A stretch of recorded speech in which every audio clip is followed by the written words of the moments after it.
I still remember the exact words on the sticky note I had plastered to my fridge for nearly a decade. "You're doing this for him." That note got me through night shifts, back spasms, skipped meals, and all those tight months when I ate ramen so my son, Jacob, could have a shot at something better. I wasn't prepared for the day he'd look me in the eye and say, "You should have saved better." Not after everything. Not after $98,000, 8 years of wiring money, and a lifetime of sacrifices I didn't even call sacrifices. Back then, I called it love. But I'm getting ahead of myself. Jacob was always too bright for the small Kentucky town we lived in.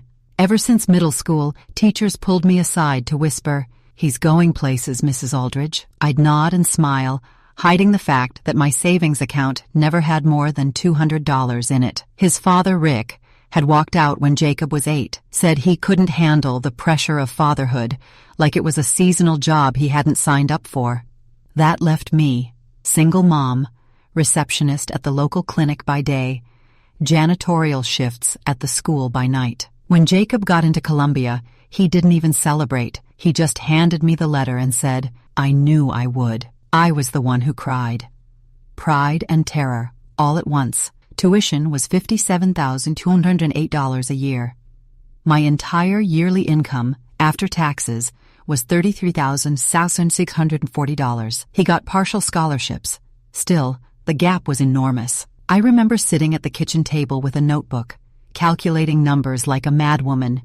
Tuition, housing, books, meal plans, transportation, $1,210 for books, $3,650 for housing. Every semester brought a new crisis. I sold my wedding ring on eBay for $1,700. I took out 2 personal loans. I worked Sunday shifts at the diner 2 towns over just for tip money to send him an extra $80 here and there. I never told Jacob when things got bad. Like the time our electricity was cut off for 4 days in winter. I boiled water on the gas stove and huddled under 3 blankets. When he called that night asking for $300 for a required software license, I sent it within the hour. "Thanks, Mom. You always come through." He said it casually, like I was an ATM that never overdrafted. When he graduated, magna cum laude, I thought, this is it. This is when it turns. He moved to San Francisco, got a job at a fintech startup, started wearing $200 sneakers and talking about equity packages. I visited once. He seemed embarrassed by my thrift store coat. He introduced me as my mom from Kentucky, with a laugh that made my stomach twist. But I said nothing. I just smiled and handed him a small gift. A check for $500, the last bit from my Christmas bonus. He took it, said, "You really didn't have to," but didn't give it back either. Over the next few years, I continued to send little bits here and there. When he moved in with his girlfriend and needed help with furniture, down $200. When his company laid people off and he was between jobs for 3 months, $3,000. He always paid lip service. "I'll pay you back, Mom," with interest. The total grew. $98,000. I kept a little ledger in my nightstand drawer. Every amount, every date. January 2017, $500 for groceries. March 2019, $4,200 for car down payment. August 2022, $8,000 to help cover his portion of a condo deposit. I thought of it like investing in my son. Investing in a better future for both of us. Maybe, just maybe, he'd help me out one day too. Then, in April of this year, the clinic downsized. They kept the younger staff. I was 61. I didn't even get a 2-week notice. Just a meeting and a cardboard box. I called Jacob the next day. My hand shook dialing the number. I hadn't asked him for anything since he was 12, but this time I needed help. Rent was $870 a month. My savings had dwindled to $2,100. I told myself I'd only ask for 2 months' support, just until I got back on my feet. He answered on the 3rd ring. "Hey, Mom, what's up?" I told him everything, slowly. Embarrassed, but honest. There was a pause. Then he chuckled, and said, "Well, maybe you should have saved better, Mom. You always said I had to learn to stand on my own. Maybe it's your turn now." I didn't respond right away. I thought maybe I misheard. "Jacob, I gave you nearly $100,000, he scoffed. You never gave me that much. You helped here and there, but that's what parents are supposed to do, right? I mean, it's not like you were rich or anything. I felt something inside me, not break, but freeze, something I'd kept warm for 30 years, something maternal. That night, I pulled out the ledger, every entry, every cent. I sat there in my dark apartment with one lamp on to save power and stared at the total, $98,004. I hadn't realized how precise I'd been, how much of my identity I'd poured into that number. 3 days later, I mailed him a copy of the ledger. No note, no explanation, just the facts. 4 days after that, I got a text. What is this? Is this some guilt trip? I didn't reply. But that was the moment, the first flicker of it, when the idea began to form. Quiet, steady, no revenge, not the ugly kind, but exposure, humiliation, a mirror held up to him so crystal clear he'd finally see what I see. I had a plan, and I had nothing left to lose. I don't think Jacob expected me to go quiet. For 32 years, I was the type to call twice if he didn't answer, text just checking in when he was away on business, ask if he was eating enough greens. I was, in his words, relentless with love. But after he dismissed me like a failed investment, I stopped. No calls, no texts, no birthday card in June. For the first time in his life. And he noticed. Oh, he noticed. 3 weeks later, I got an email from his fiancée, Clara. Object: wedding logistics. I hadn't even known a date had been set, but the email was full of bullet points. Venue: Sonoma Vineyard. Date: October 12th. Dress code: organic formal wear, whatever that meant. Guests capped at 80. Please RSVP by August 1st. No warm greeting. No, we'd love for you to be there. Just an obligation. But the part that caught my eye was at the bottom. Contributions have already been made to the venue, catering, and Clara's dress fund by Jacob's side of the family. Thanks again. That thanks again twisted like a knife. I knew exactly what that meant. The $8,000 I wired in February, the one he said was for a housing opportunity, that was for her dress, and I wasn't even asked if I wanted to be there. I didn't RSVP. I didn't call.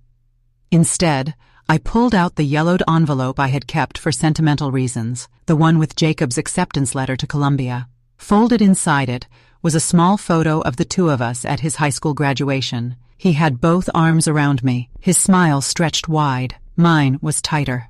That photo was going to help me start.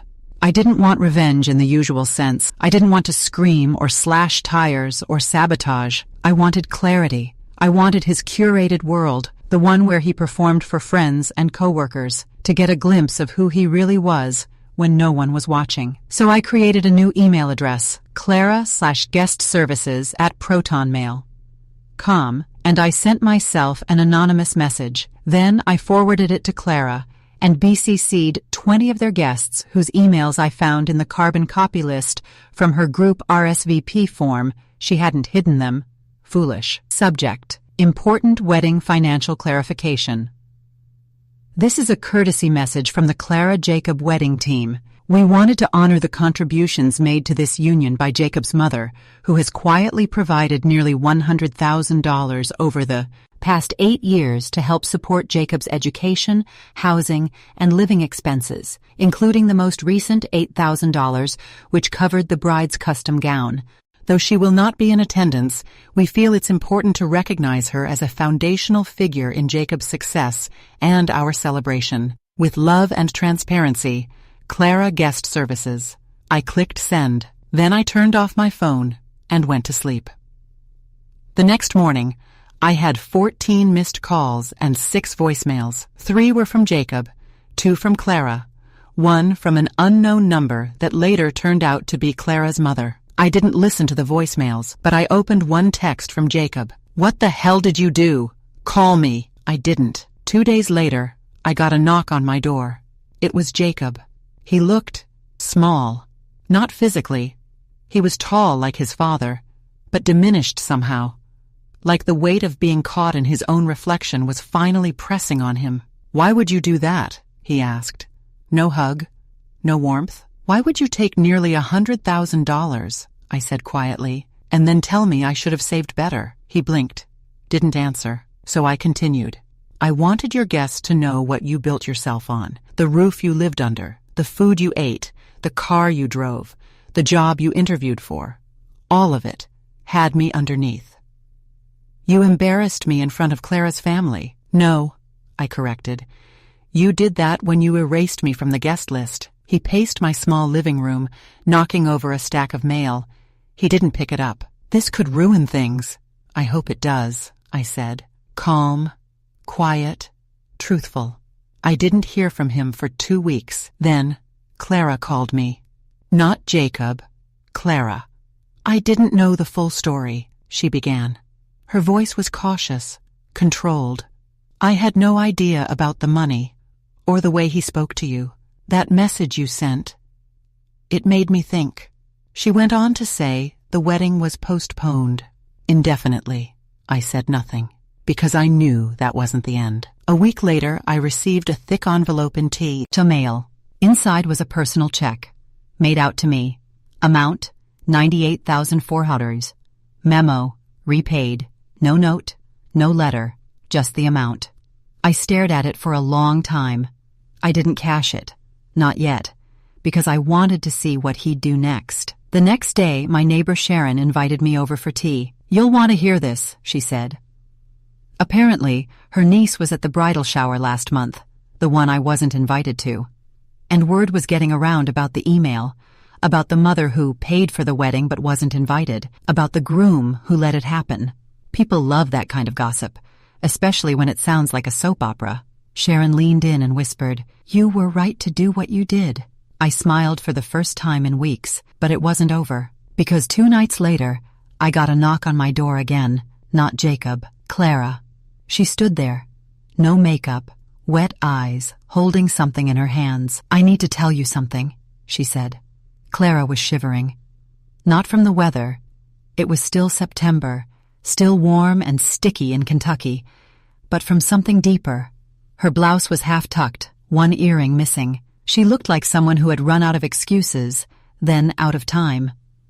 She clutched a black leather-bound journal in both hands, faintly embossed on the front, J.A. Jacobs' initials. I shouldn't be here, she said, glancing behind her. But after everything, I think you deserve to know. She pressed the journal into my hands, gently but firmly, and whispered, Read it, especially April 2022.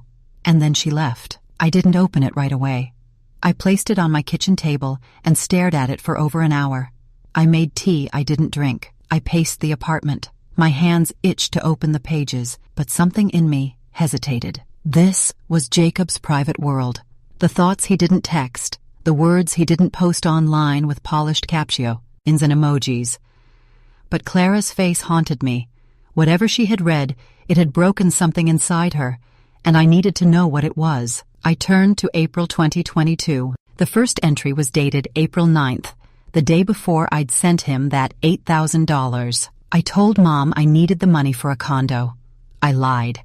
It's for Clara's dress. That feels disgusting to write, but here we are.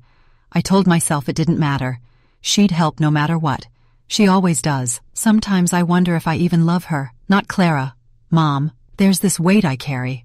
Every time I look at her, I see all the years she gave away so I could pretend I was someone else. Columbia, the car, the dinners I paid for on dates, all funded by a woman who probably skips real meat in the grocery store. It makes me sick, honestly. Not her. Me. Because I'll never be able to repay it. Not emotionally, not financially, not truly. So I push her away instead. That way, when she disappears, it won't hurt as much. I had to stop reading. I sat back, hands trembling, tea still untouched. There was a bruise in those words I hadn't expected. Not cruelty, not really, but something more insidious, shame. He wasn't proud of what I did. He was burdened by it. And instead of confronting that, he punished me for his guilt, and I had let him. I turned to later entries. May 2nd, 2022. Clara wants to invite her whole extended family to the wedding. I said we'd keep it small. The truth is, I don't want Mom there. Not because I hate her, I just don't want to feel the eyes. I don't want to be reminded of how much I owe her in front of people I'm trying to impress. May 14th. She sent me $400 for my birthday. I almost threw up. I told her not to. She did it anyway. I wish I could love her more. I just don't know how to carry the debt. That word again. Debt. I wasn't his mother in those pages. I was a bank account with a birth canal. Every act of love, every night shift, every dollar sent. It had all calcified into a shame he couldn't speak aloud, so he buried it, and then buried me with... But something else became clear as I read. Jacob didn't want revenge. He didn't want freedom. He wanted distance, a clean break from the evidence of who he used to be. I reminded him of hunger, of second-hand coats, of needing to ask, and Clara, bless her, had read every word. That's why she came. That's why her voice trembled. She had seen the real Jacob. The next morning, I mailed the journal back to him. No note. Just a sticky tab on April 9th with a post-it. You didn't have to lie. I thought that would be the end. But the real twist came 2 weeks later. I was at the grocery store, checking out with rice, beans, and a rotisserie chicken I was going to stretch into 3 meals. The cashier glanced up. Are you Jacob Aldridge's mom? I froze. Yes. She smiled. Wide. Amused. Girl in line ahead of you just said she left a note for you in your cart. Check the bag. I fished through the plastic bags, and there it was. A small white envelope. Inside, a business card. Heavy, matte finish. Gold foil lettering. Gwen Morales, investigative journalist, The Chronicle. On the back, handwritten, I'd love to tell your story. Anonymous if you prefer. It's bigger than you think. I went home, sat at my kitchen table, same place where I used to calculate Jacob's tuition and cry over bounced rent checks, and stared at the card. Bigger than me? I wasn't sure, but I knew one thing. I wasn't afraid anymore. For 30 years, I had lived in service of my son's future. Now, I was ready to reclaim mine. That night, I called Gwen. I didn't give her my name. Not yet, but I told her a few things. About the money, the email, the wedding, the journal. She listened. Quiet, patient, professional. Then she said something I'll never forget. You're not alone. This story, mothers funding their children's futures and getting erased, it's more common these days. And you think, but you fought back. She asked if I had proof.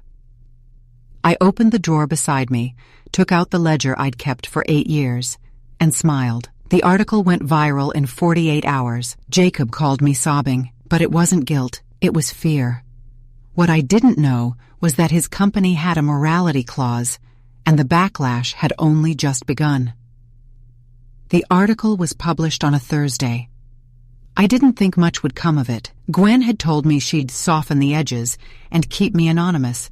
She called me Elaine, changed a few city names, and omitted the exact dollar figure. But the core of the story remained. A single mother sacrifices for her son for 8 years, funds his elite education, sends him nearly $100,000. He succeeds, then cuts her out of his life and his wedding. She exposes him with one email.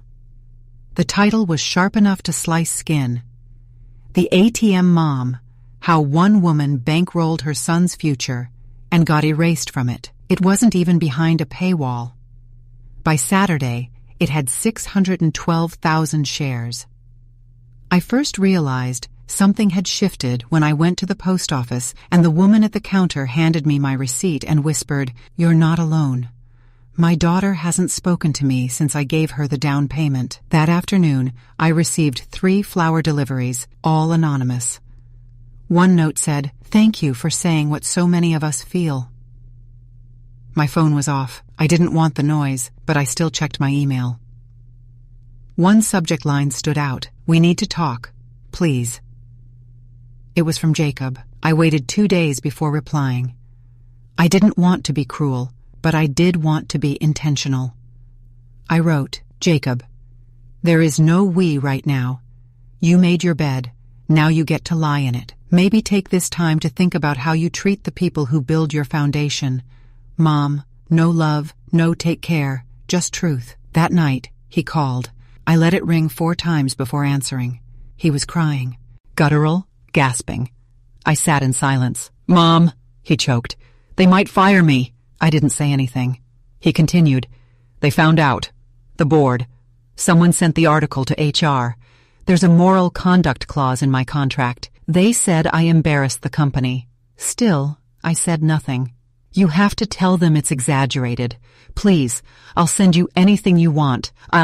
No, I said. Calm, cold. Mom, no, I repeated. I told the truth. That's all.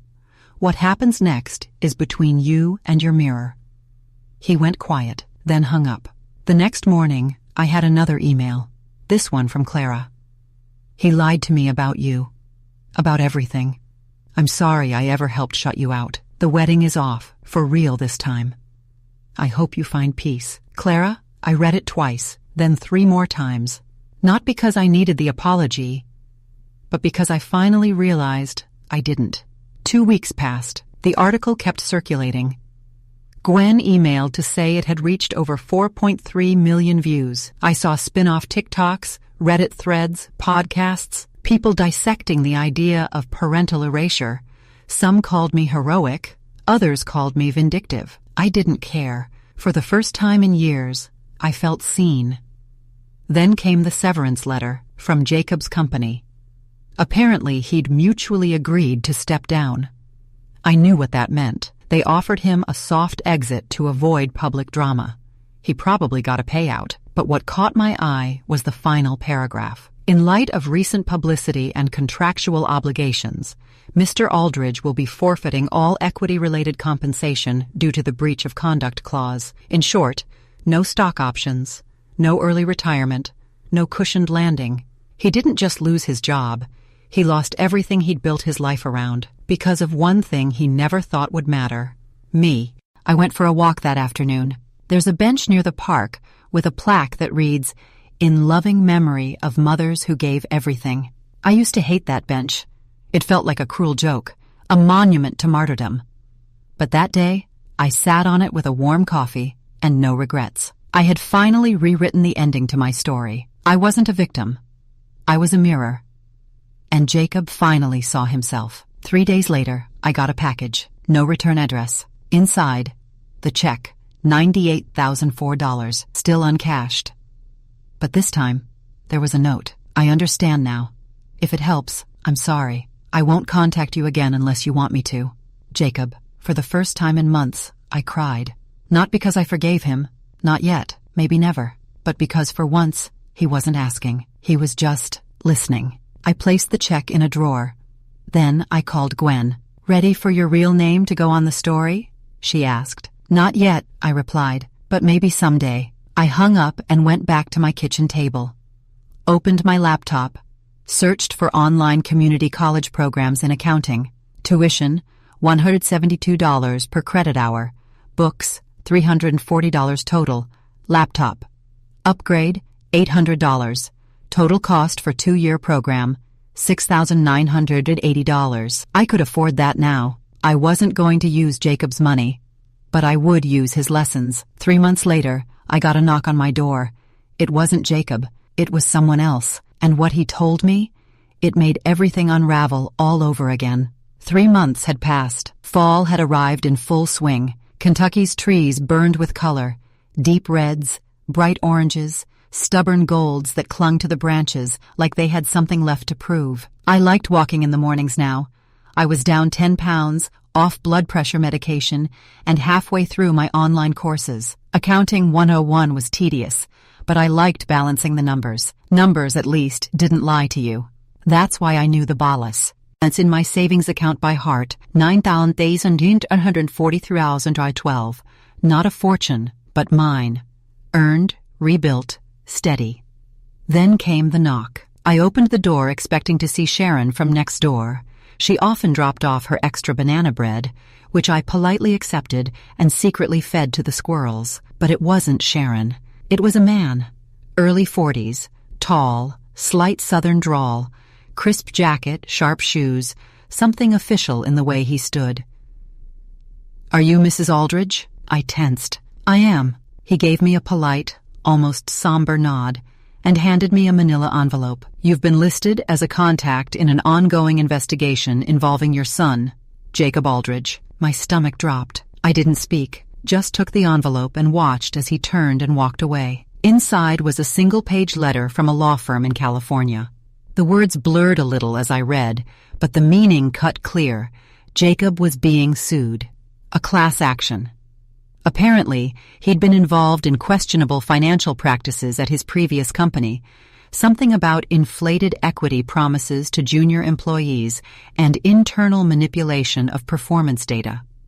Things I didn't fully understand. But what I did understand was this. The article had pulled a thread, and now the whole sweater was unraveling. Later that week, I received a second letter. This one handwritten, from Jacob. Mom, I don't expect sympathy. I know what I did, not just at work, with you, with everything. I lied because I was afraid. I spent money I didn't have, pretended I was someone I wasn't, and used your sacrifices as leverage in my own self-deception. I'm not asking for help, but I need to tell you something before the news gets worse. The condo, the one I said I'd bought with Clara, it was in your name. I forged it, your name, on a cosigner line. I'm sorry. If you want to press charges, you can. They'll probably come up in discovery anyway. I'm sorry I ruined your credit. I'm sorry I ruined so much more. I know I said I wouldn't contact you again unless you wanted me to. I just needed you to hear it from me, not a headline. I know this is probably goodbye. Just know I did love you, even if I didn't know how to show it, Jacob. I sat with that letter for hours. I checked my credit report. Sure enough, there it was. A mortgage opened in 2022. Delinquent payments, collections flagged. I had no idea. My score had dropped to 621. No wonder the bank kept rejecting my student loan applications. I had the legal right to go after him, to press charges, to end this with handcuffs and a courtroom. But I didn't. I went to a notary, signed the necessary forms, and sent a letter to the law firm disavowing any knowledge or consent related to the property. I submitted an affidavit and flagged the forgery. That cleared me legally, but I didn't press charges. Not because he didn't deserve it, but because I was tired of being tied to him, even through punishment. I didn't want revenge anymore. I wanted distance. In November, Gwen reached out again. Said a small production company had optioned the rights to the story for a docuseries on invisible parents, mothers and fathers whose emotional and financial sacrifices are erased by adult children. They wanted to interview me, the real me, not Elaine. I declined, but I told her she could use my voice, just not my face. I moved in January. New city, new apartment, no forwarding address. I left the check behind. Left the ledger too. Burned it in a metal bin on New Year's Eve. Watched every line of sacrifice curl into smoke. $98,004 turned to ash. The last thing I kept? That sticky note from my fridge. The one that said, "You're doing this for him." I crossed out the word him. Wrote, "You're doing this for you." Taped it to the mirror by my desk. And I meant it. I don't know where Jacob is now. I don't follow the lawsuits. And I don't search his name anymore. Not because I don't care, but because caring doesn't mean I have to carry it. Maybe he'll figure himself out. Maybe he won't. That's not my burden anymore. I'm 62 years old, starting over. I eat better now. I sleep deeply. I study quietly and plan carefully. I buy myself flowers every other Tuesday. Yellow ones, always yellow. Joy, I read once, is a discipline. And I'm learning it. One class, one walk, one boundary at a time.